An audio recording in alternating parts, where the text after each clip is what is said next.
शुक्रिया बच्चों। आज हम लोग समास के बारे में पढ़ेंगे। समास हम पहले भी पढ़ चुके हैं, सारे समास पढ़ चुके हैं। अब हमें प्रैक्टिस करनी है जिससे कि हमसे गलतियाँ ना हों। तो आप पहले भी समास के बारे में पढ़ चुके हैं। दो या दो से अधिक पदों के मेल से नए शब्द बनाने की क्रिया को समास कहते हैं, ये भी आप जानते हैं। समास के कितने भेद हैं ये भी आप जानते हैं। समास के प्रमुख प्रकार हैं तत्पुरुष समास, द्विगु समास, द्वंद्व समास, कर्मधारय, बहुव्रीहि और अव्ययी भाव। ठीक है, तो सबसे पहले हम आज तत्पुरुष के बारे में पढ़ते हैं। ठीक है, तत्पुरुष समास में कारक चिन्हों का लोप होता है। अभी आपने पिछले साल में कारक पढ़े होंगे, कर्ता ने कर्म को, तो जो चिन्ह होते हैं इनका यहाँ पे लोप होता है, तो इसलिए इनके भी निम्नलिखित भेद बताए गए हैं। जैसे कि कर्म तत्पुरुष, कर्म तत्पुरुष में पहला उदाहरण है ग्रामगत। अगर हम इसका विग्रह करेंगे तो क्या आएगा, ग्राम को गया हुआ। तो ग्राम को कर्ता ने कर्म को कौन सा हो गया, ये कर्म कारक का चिन्ह हो गया को। इसी तरह ग्रहागत, ग्रह को आया हुआ, यहाँ भी को चिन्ह है कारक का, तो ये कौन सा कारक हो गया, कर्म तत्पुरुष। मरणासन, मरण को पहुँचा हुआ, ठीक है, तो यहाँ भी को है, तो ये भी कर्म तत्पुरुष हो गया। यश प्राप्त, यश को प्राप्त, तो यहाँ भी को चिन्ह है, तो ये तत्पुरुष कर्म तत्पुरुष हो गया। दूसरा है करण, करण का चिन्ह क्या था, कर्ता ने कर्म को कर्ण से, तो यहाँ पे जब भी हम विग्रह करेंगे बीच में से आएगा। इसका पहला उदाहरण है अकाल पीड़ित। अकाल पीड़ित को विग्रह करने क्या होगा, अकाल से पीड़ित, तो यहाँ पे से है, से करण का चिन्ह है। अगला है अनुभव जन्म, तो अनुभव से जन्म होना, तो यहाँ भी से विभक्ति का लोप हुआ है। ईश्वर प्राप्त, ईश्वर आपको करण का मैंने बताया था से के द्वारा भी होता है, तो ईश्वर प्राप्त में ईश्वर द्वारा प्रदत्त। गुणयुक्त, गुण से युक्त, प्रेम मातुर, प्रेम से आतुर, तो यहाँ से कारक चिन्ह का लोप हुआ है, तो ये करण तत्पुरुष हो गया। अगला है संप्रदान तत्पुरुष। संप्रदान तत्पुरुष में जहाँ समास के पूर्व पद में संप्रदान की विभक्ति अर्थात के लिए, संप्रदान का चिन्ह क्या है, के लिए का लोप हो, वहाँ पे संप्रदान होता है। जैसे आराम कुर्सी, आराम कुर्सी का विग्रह करें क्या होगा, आराम के लिए कुर्सी। क्रीड़ा क्षेत्र, क्रीड़ा मतलब खेलने के लिए, क्षेत्र क्रीड़ा क्षेत्र। गौशाला, गौ के लिए शाला। गुरु दक्षिणा, गुरु के लिए दक्षिणा। पाठशाला, पाठ के लिए शाला।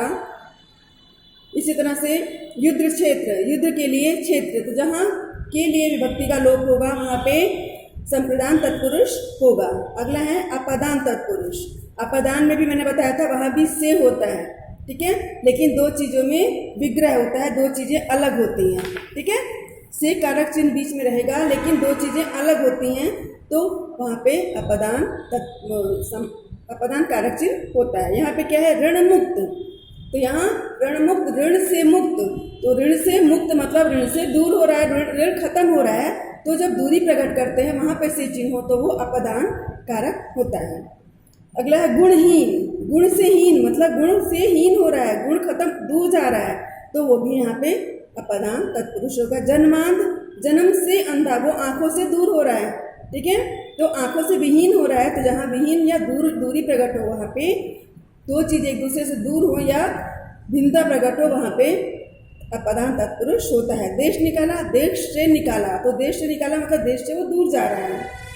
धनहीन, धन से हीन मतलब धन से वो दूर हो रहा है। पदभ्रष्ट, पद से भ्रष्ट मतलब रास्ते से वो दूसरे रास्ते पे जा रहा है, तभी तो कहेंगे कि पदभ्रष्ट, तो यहाँ भी भिन्नता प्रदर्शित हो रही है, तो यहाँ अपदान तत्पुरुष होगा। अगला है संबंध। संबंध मैंने बताया था कारक चिन्ह में का के की वाला होता है, जो दो चीज़ों में संबंध प्रकट करे वो संबंध कारक होता है। जैसे अछूतो द्वार, अछूतो द्वार, तो अछूतो का उद्धार, तो उसका का के की चिन्ह है, जो का के चिन्ह का जहाँ पे लोप हो कारक चिन्ह का वहाँ पे संबंध तत्पुरुष होगा। आज्ञा अनुसार, आज्ञा के अनुसार। उद्योगपति, उद्योग का पति। गृह स्वामी, गृह का स्वामी, तो यहाँ पे गृह से स्वामी का संबंध प्रकट किया जा रहा है, तो गृह स्वामी हो गया। अब अगला अधिकरण। अधिकरण का चिन्ह क्या होता है, मे पेपर, ठीक है, तो यहाँ पे जब मे पेपर का लोप होगा तो वो अधिकरण तत्पुरुष कहा जाएगा। जैसे आत्मविश्वास, आत्मा पर विश्वास या आत्म पर विश्वास। कार्यकुशल, कार्य में कुशल। गृह प्रवेश, गृह में प्रवेश। नीति निपुण, नीति में निपुण। पुरुषोत्तम, पुरुषोत्तम में उत्तम, तो में पेपर विभक्ति का जब लोप होगा तो वो अधिकरण तत्पुरुष होगा। इसी में एक इन्होंने और हमें वो दिया है नए तत्पुरुष। जिस समास पद में पहला पद नकारात्मक हो, जैसे अकर्मण्य, और जो है वो नकारात्मक हो गया, तो जो कर्म ना करे, कर्मण्य ना हो, तो नकारात्मक जब होगी तो नए तत्पुरुष होता है। अधीर, न धीर, अधर्म जिसमें धर्म ना हो, अनाचारी जो अनचाही जिसको चाहा ना गया हो, तो ऐसे जो है वो जिसमें नकारात्मक पहला शब्द हो वो नए तत्पुरुष होता है। अब कर्मधारय, कर्मधारय में क्या बताया था मैंने पहले भी, विशेषण विशेष्य का संबंध होता है।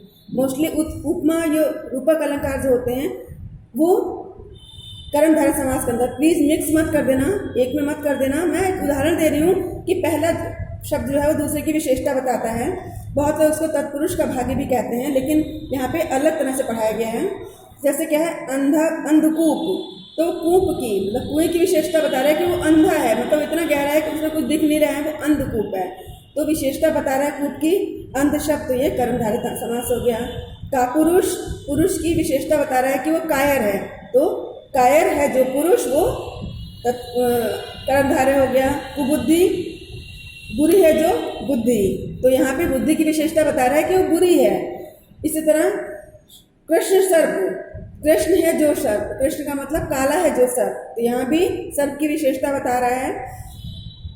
दही बड़ा, दही में डूबा हुआ बड़ा, यहाँ भी विशेषता बता रहा है, गोड़ बड़ा जो दही में डूबा हुआ है, तो वो विशेषता विशेषण हो गया, तो ये कर्मधारय समास हो गया। दुरात्मा, बुरी है जो आत्मा। दुष्चरित, बुरा है जो चरित्र। नीलकमल, नीला है जो कमल। नीलांबर, नीला है जो अंबर। नीलकंठ, नीला है जो कंठ। तो देखिए नीलकंठ जो है वो ये दो समास में आता है। कुछ समास के उदाहरण ऐसे हैं जो दो समास में प्रयुक्त होते हैं। विग्रह पे निर्धारित होता है कि हम विग्रह जैसा करेंगे समास वो माना जाएगा। अगर नीला है जो कंठ, तो ये कर्मधारय हो गया। अगर नीलकंठ हम किसी और को भी कहते हैं ना, तो नीला है जिसका कंठ तो शिव हो गए, या नीलकंठ पक्षी हो गया। तीसरा अर्थ निकलेगा तो बहुव्रीहि होगा, लेकिन जब सीधा सीधा अर्थ है नीला है जो कंठ, तो वो कर्मधारय समास हो गया। पंचक्की, पानी से चलने वाली चक्की। पीतांबर, पीत है जो अंबर। देखो पीतांबर और नीलकंठ इनके जो दो समास में प्रयुक्त होते हैं, तो इसमें कंफ्यूजन हो रहा है। हम विग्रह जैसा कर देंगे वो समास वो मान लिया जाएगा। अगर हम पीतांबर किसको कहते हैं? श्री कृष्ण भगवान को भी कहते हैं। अगर पीले हैं जिनके अंबर अर्थात कृष्ण, तो ये क्या हो गया? बहुव्रीहि समास हो जाएगा, किसी तीसरे की तरफ इशारा कर रहा है। लेकिन पीला है जो अंबर, पीला है जो वस्त्र, अगर हम ऐसे विग्रह करेंगे तो ये क्या हो गया? कर्मधारय, क्योंकि वस्त्र की विशेषता बता रहा है। पर्णकुटी, पर्ण से बनी कुटी। प्रधान अध्यापक, प्रधान है जो अध्यापक, ये जो है जो पहला शब्द दूसरे की विशेषता बताए वो कर्मधारय समास होता है। अगला है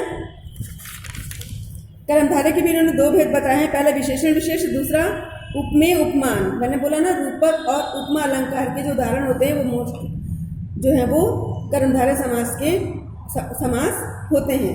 तो उपमेय उपमान कैसे? नील कमल, कमल के समान कमल नयन, कमल के समान नयन, ये कौन सा हो गया? उपमा अलंकार हो गया। कर कमल, कर कमल के समान कर, तो इस तरह से अगर हम विग्रह करेंगे तो उपमेय उपमा वाला होगा, लेकिन ये सारे ही कर्मधारय समास में आएंगे। अगला है द्विगु समास।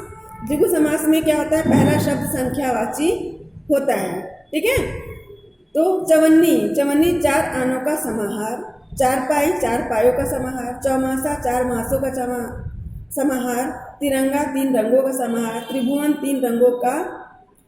तीन भुवनों का समाहार। त्रिवेणी, तीन वेणियों का समाहार। दुराहा, दो राहों का समाहार। दोपहर भी दो पहर बीत गए हैं, ये बता दो पहरों का समाहार, तो क्या होगा? दोपहर।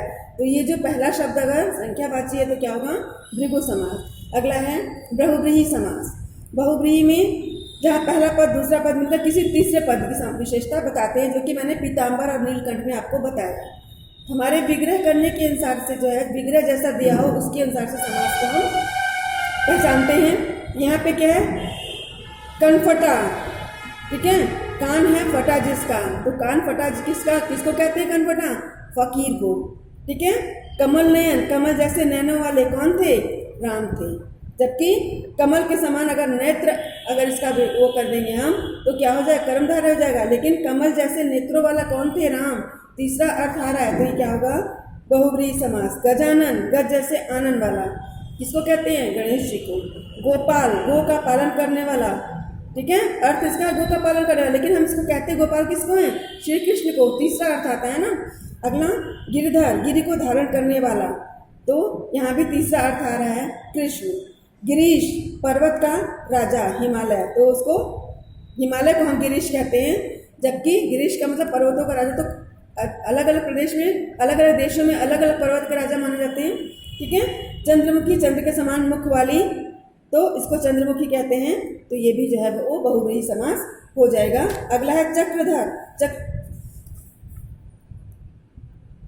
चक्र को धारण करने वाला। तो इस तरह से हमने कुछ समास को धारण पड़े बच्चों। हमने पढ़ सब कुछ लिया, लेकिन जब तक हम प्रैक्टिस नहीं करेंगे हम नहीं समझ पाएंगे। इसलिए हम इन ग्रामर के प्रश्नों का अभ्यास बार बार करेंगे, जिससे कि आपको अच्छी तरह समझ में आए, आपसे कभी गलती ना हो, ठीक है। आज के लिए इतना ही, कल इसके आगे का हम पढ़ेंगे।